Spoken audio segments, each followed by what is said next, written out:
There's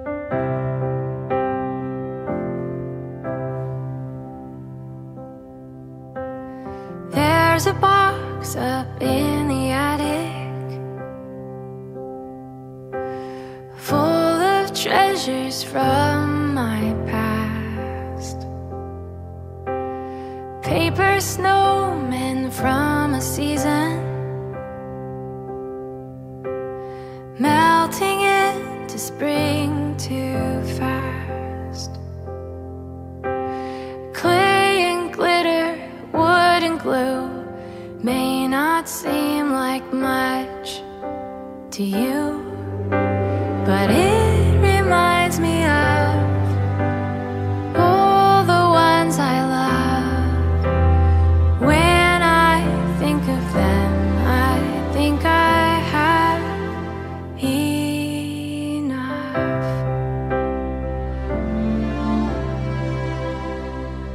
Ang pinaka-unforgettable moment ko sa kanya is dati kasi introvert ako na tao.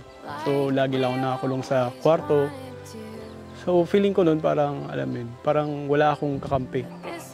Pero nung time na down ako, nandun siya para tulungan ako. Para ilabas ako sa aking comfort zone. It might not be the life I dreamed, but it's become. Si Mama, ayan, always kaming ganyan, talo, away, bate. Pero we're on the same page pa rin kahit we love each other pa rin naman.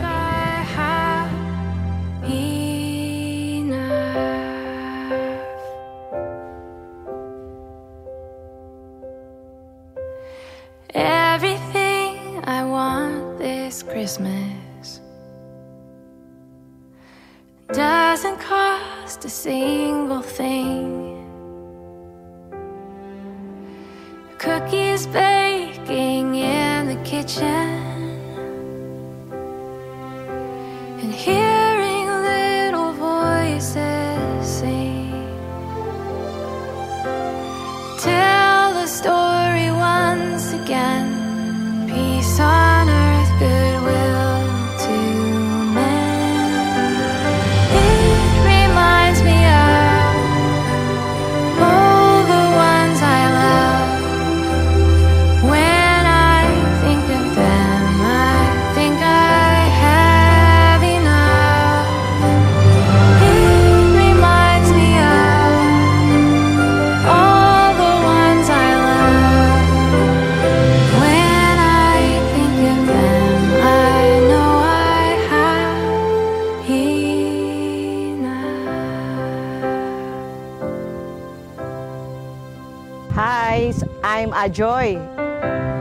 Pwedeng brother, pwedeng sister ng celebrant. Ako talaga yung kasama niya during high school and college days niya. Kaya medyo napakarami nun. Siguro yung matatandaan ko na lang na, syempre, heavily guarded namin yan. Yung naging funny sa akin, parang naisahan niya ako eh. Kasi yung friend ko, yung batch na friend ko, di ko alam, boyfriend na pala niya, pinapatutor ko lang sana yon. So ngayon, 50 ka na, 50. At single ka na ulit. So ito, kung noon, kung talagang heavily guarded ka sa mga manliligaw mo, pero masunurin ka kasi pag ayaw namin, binibreakan mo talaga. Ngayon naman, syempre, dahil 50 ka na at single ka na ulit, syempre, ipipray ko na kung talagang bibigyan ka pa ng pagkakataon ni Lord na makahanap ka ulit, na sana nga, and I hope so, na makahanap ka ulit ng makakasama mo sa buhay mo pa. Sana i-lead ka na lang kagad ni Lord doon kung sino man yun, para walang heartache. So, Helen, happy 50th, enjoy life. Enjoy life, sabi. Tapos yung si Richard, nandiyan lang yan sa tabi mo. Pero alam ko kung inaalaw namin, inaalaw ka rin niya na kung pagbibigyan ka na ni Lord na mag-boyfriend. Di ba? Patrick, Martin, and Carlo, okay lang yun, di ba? Happy birthday. I love you.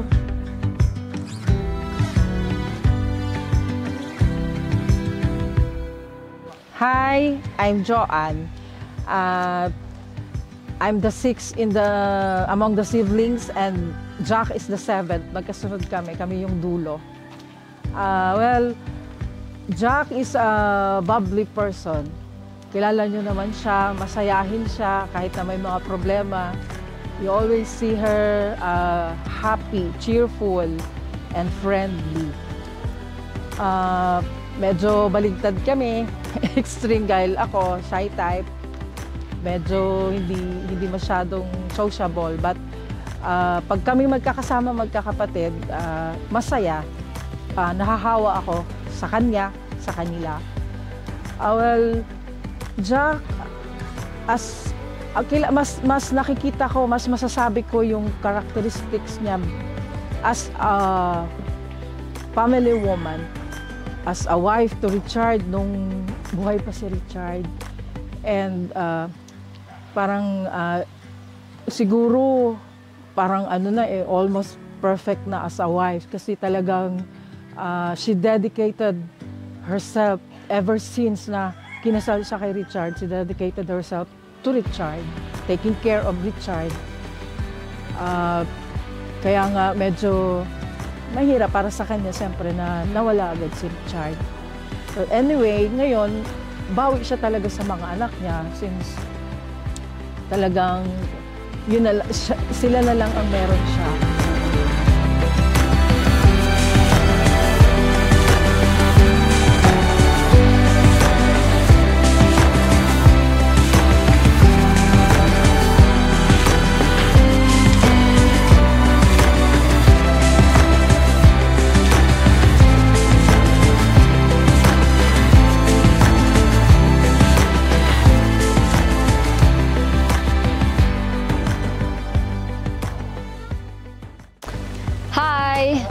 I'm Jean, yung second sa family, and ate ni Kilen. I call her Kilen, Jacqueline kasi no, hindi ko siya tinatawag na Tatot or Jack. Basta ang tawag ko sa kanya ay Kilen. No, parang basta love ko na tinatawag ko siyang Kilen. Parang bata pa kasi. Alam nyo kasi si Jacqueline, si Kilen, pinanganak siya 1974 January. No, baby siya. Pero ako, nandun ako sa kanila sa Iwaig. Pero umalis ako ng mga bandang April 1974 dahil nag-aral ako sa Luzon, sa Tarlac. And pagbalik ko, 1980 na. So, 6 years old na si Kilen nung that time. So, na-miss ko yung pag-alaga sa kanya, yung ganon. So, happy din ako na alam nyo yun, as the big ate, I was able to support her. So doon ako natutuwa. And I'm sure, very, very sure na thankful din si Kilen doon. No? So remember, Kilen, no matter what, I've got your back. No?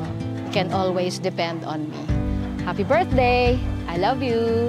Be fabulous today. Out tonight. No? Be fabulous at 50. I love you. Jacqueline,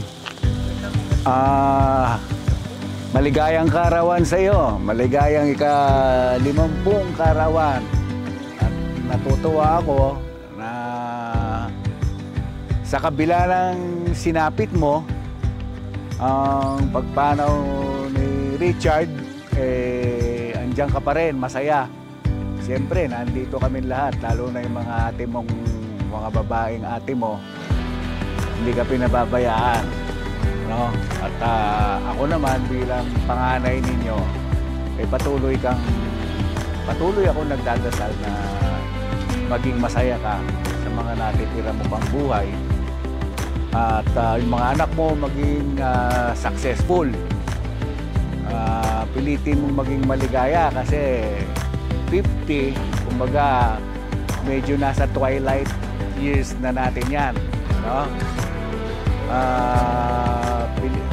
Maging masaya ka palagi, may problema, siyempre hindi mawawala yan. Hindi naman tayo magiging matibay kung hindi tayo bibigyan ng problema. At walang problemang hindi nakakayang lutasin. So yun, So maging masaya ka, gawin mo lahat ng gusto mo, mabuhay ka hanggang gusto mo. Happy birthday, Kilen.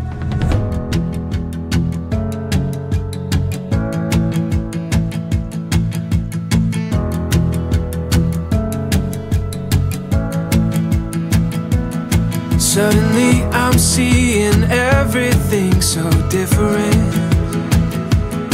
Like I'm looking at the world through a brand new lens. Every shade of green and blue, and it's all because of you. I'm seeing everything. You make me wanna celebrate, celebrate, celebrate.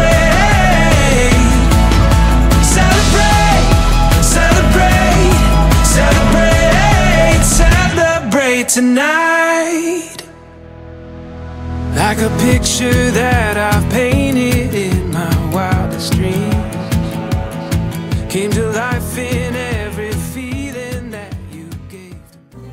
Jack's personality is like Pearl's too. Thoughtful, insightful, and pathetic.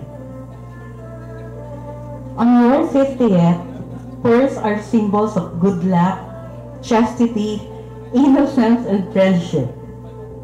Pearl is my gift for you because I care about you very much. Junie and I love you so much. Happy birthday! No, nakita niyo naman talagang naktakan natin, no?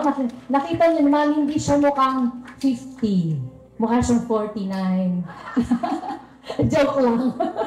Nakuha ko yun sa apo ko from Lucas. Ang tandaan natin, yung youthful glow natin, hindi lang physical appearance, in the outside appearance. Dito yan ang gagaling. Ganun ang kanyang fest. Talagang fabulously elegant and beautiful. Happy birthday, Kellen. I love you. 1976, pumasyal sa Tarlac ang mami at daddy, kasama siya. 2 years old. Karga-karga siya. Nung kinukuha ko siya para kargahin at halikan, ayaw, umiiyak. Kasi stranger yung kuya niya. Para sa kanya, that time. Meron akong nakahandang regalo sa kanya noon, manika. So yun yung istorya. Yung manika na gusto kong ibigay sa kanya, na itago ko pa. Ito, ibibigay ko ngayon. Yun yung plastic ba?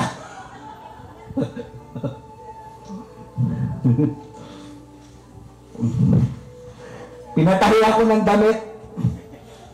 Ito yung manika na ibibigay ko sa kanya. Happy birthday, Jacqueline! Thank you! Oh, ngayon ko lang minsan nalikan. Dahil natin. Found a story that we saw. Every moment is a song. I'm hearing everything. You make me wanna celebrate, celebrate, celebrate, celebrate, celebrate, celebrate, celebrate tonight. Ooh. Celebrate tonight. Celebrate tonight. Celebrate tonight.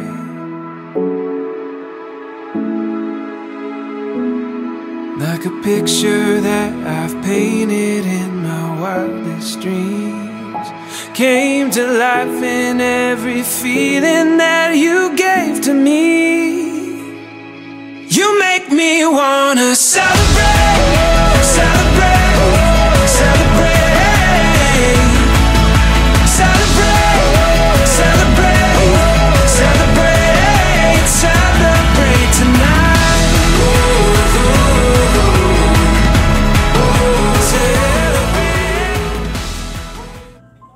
Thank you sa lahat-lahat sa inyo. Actually, konti lang invited ko.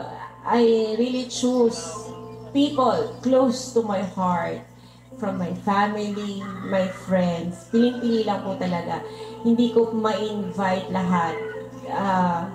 Talagang sinala ko lang yung mga taong naging parte talaga ng buhay ko from my childhood hanggang nagdalaga ako, nag-asawa, nawalan ng asawa, naging single ulit.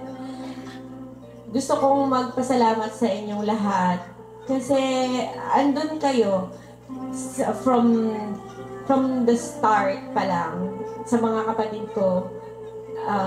Nung nawala ang parents natin, it's been hard for me. Wala ako dito nung namatay sila. But you're all there. Kayong 7 andun sa akin. And nung nawala ulit ang husband ko, andun pa rin kayo sa akin. I love my family. Sobrang in love ako sa family ko. Thank you sa inyo lahat. And to my friends, hindi ko na kayo isa-isahin. I love you all. Thank you for being here. Thank you so much. I love you.